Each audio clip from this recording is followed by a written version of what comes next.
টাকা পয়সার গন্ডগোলের জেরে বন্ধুকে কিডন্যাপ করার অভিযোগে দুই ব্যক্তিকে গ্রেফতার করল সাগরদিঘি থানার পুলিশ। শনিবার রাতে কিডন্যাপ হওয়া মুজিবুর শেখ নামে ওই ব্যক্তির স্ত্রীর অভিযোগের ভিত্তিতে সাগরদিঘি থানার ধুমার পাহাড় এলাকা থেকে গ্রেফতার করা হয় তাদের। পুলিশ জানিয়েছে ধৃতদের নাম হাফিজুল ইসলাম ওরফে রাজু এবং গোলাম কবির মিয়া। উভয়ের বাড়ি নবগ্রাম থানা এলাকায়। ধৃতদের মধ্যে হাফিজুল ইসলাম ওরফে রাজু নবগ্রামের বিধায়ক কানাই চন্দ্র মণ্ডলের সঙ্গী বলেই জানা গিয়েছে। রবিবার ধৃত দুই ব্যক্তিকে জঙ্গিপুর মহকুমার বিশেষ আদালতে পাঠানো হয়। এদিকে সন্ধ্যা নাগাদ কিডন্যাপিং এর অভিযোগ করলেও পরে পুলিশ উদ্ধার করতে ভুল বদল করে মুজিবুর শেখ এবং তার স্ত্রী। ভুল বোঝাবুঝির কারণেই থানায় অভিযোগ করেছিল বলেও জানান উদ্ধার হওয়া ওই ব্যক্তি মুজিবুর শেখ। নিজেদের মধ্যে সমাধান করে নিয়েছেন বলে কোর্টে এসে দাবি করেন। এদিকে টাকা পয়সা নিয়ে গন্ডগোলের জেরে দিন দুপুরে এভাবে কিডন্যাপিং এর ঘটনা ঘিরে ব্যাপক শোরগোলের সৃষ্টি হয়। এটা হয়েছিল মুজিবুর বলে একজনের, তার বাড়ি লালগোলা। ওর মোটরসাইকেলের শোরুম আছে সাগরদিঘিতে। সাগরদিঘিতে মোটরসাইকেলের শোরুম ছিল, তার সঙ্গে হয়তো একটা টাকা পয়সার লেনদেন ছিল অন্য যে লালগোলার একজন হাফিজুল বলে আর নবগ্রামের কবির মিয়া, এদের সঙ্গে সেই ব্যাপারে তাকে দেখে একটা জায়গায় ইফতার করছিল। ইফতার করার সময় তার বাড়ি থেকে ডেকে নিয়ে গেছিল মুজিবুরের বাড়ি থেকে এরা হাফিজুল। তখন হয়তো সন্দেহ হয়েছিল মুজিবুরের স্ত্রী যে হয়তো আমার স্বামীকে তারা কিডন্যাপ করে নিয়ে চলে গেল, তার জন্য থানাতে একটা অভিযোগ করেছিল। কিন্তু যখন থানাতে অভিযোগ করে তাদের টাওয়ার লোকেশন ধরে গিয়ে দেখছে যে সব একসঙ্গে ইফতার করছে এবং পুলিশ তাদেরকে আনে। যেহেতু কেস স্টার্ট হয়ে গেছে সেহেতু আর তাদেরকে ছাড়েনি, তার জন্য কোর্টে ফরওয়ার্ড করেছে।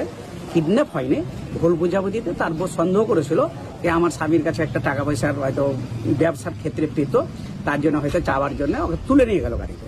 কিন্তু বলে যায়নি কি কারণে নিয়ে গেল, ডেকে নিয়ে গেছে বন্ধুর মতো। কিন্তু কোথাও তাকে টর্চারও করেনি, মারধরও করেনি। এক জায়গাতে ইফতার করছিল, ইফতার করার সময় 10 মিনিট ফোনটা বন্ধ ছিল। তাই মুজিবুরের স্ত্রী যখন ফোন করে তখন 10 মিনিট বন্ধ থাকাতে সন্দেহ হয়েছে আমার স্বামীকে কিডন্যাপ করে এরা নিয়ে চলে গেল, হয়তো কিডন্যাপ করে টাকা পয়সা উদ্ধার করবে, কে কিছু করবে। তার জন্য সাগরদিঘি থানায় অভিযোগ করেছিল। এগেনস্টে করেছিল হাফিজুল শেখ, সেটা হচ্ছে লালগোলা বাড়ি, আর একটা ডাকনাম রাজু, আর গোলাম কবির মিয়া ডাকনাম রাজু, তার বাড়ি হচ্ছে নবগ্রাম নিমগ্রাম বাড়ি, নবগ্রাম থানা। এই দুজনের নাম রাজু না, একজনের নাম হাফিজুল, একজনের ডাক নাম রাজু, আর ভালো নাম তার গোলাম কবির মিয়া। অভিযোগটা কবে করা হয়েছিল? অভিযোগটা 30 তারিখ সাগরদিঘি থানায় করেছে। আপনি? আমি হচ্ছে এই রাজু, গোলাম কবির মিয়া আর হাফিজুলের উকিল বাবু সৈয়দ আব্দুল সাদেক রিটো। আজকে কি কোর্টে তোলা হলো? হ্যাঁ, আজকে তাদেরকে কোর্টে ফরওয়ার্ড করেছে এবং মুজিবুর শেখ যাকে কিডন্যাপ করবো বলে ওই কিডন্যাপের যে অভিযোগটা এনেছিল তার স্ত্রী ডিফ্যাক্টো কমপ্লেনেন্ট, তাদের দুজনকে পুলিশ পাঠিয়েছে। তারাও হাকিমের কাছে বলবে 164-এরও প্রেয়ার দিয়েছে যে আসল কিডন্যাপ হয়েছে না একটা ভুল বোঝাবুঝির মাধ্যমে হয়েছে। তার জন্য পুলিশ নিজে দায় নেয়নি, ওখান থেকে ছেড়ে দেয়নি, কোর্টের উপর ছেড়ে দিয়েছে।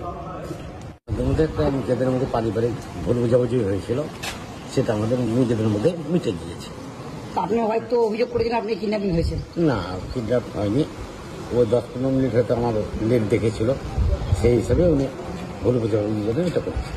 অ্যাকচুয়ালি আমার কিডন্যাপ 10-15 মিনিট লেটে থানায় কেস অলরেডি হয়ে গেল কিডন্যাপিং। ভুল বোঝাবুঝির কারণে আমাকে তো ওনারা কিডন্যাপ করেন। আপনার বাড়ি কোথায়? আমার বাড়ি লালগোলা। কোথা থেকে আপনাকে ওনাদের সাথে গিয়েছিলেন? আমি গেছি লালগোলা থেকেই? না, লালগোলা থেকে না, সাগরদিঘি থেকে ওনাদের সাথে গেছি। সাগরদিঘি কি ডেকে পাঠানো হয়েছিল আপনাকে? না, আমিই ডেকেছিলাম, ডেকে ওনাদের গাড়িতে গিয়েছিলাম।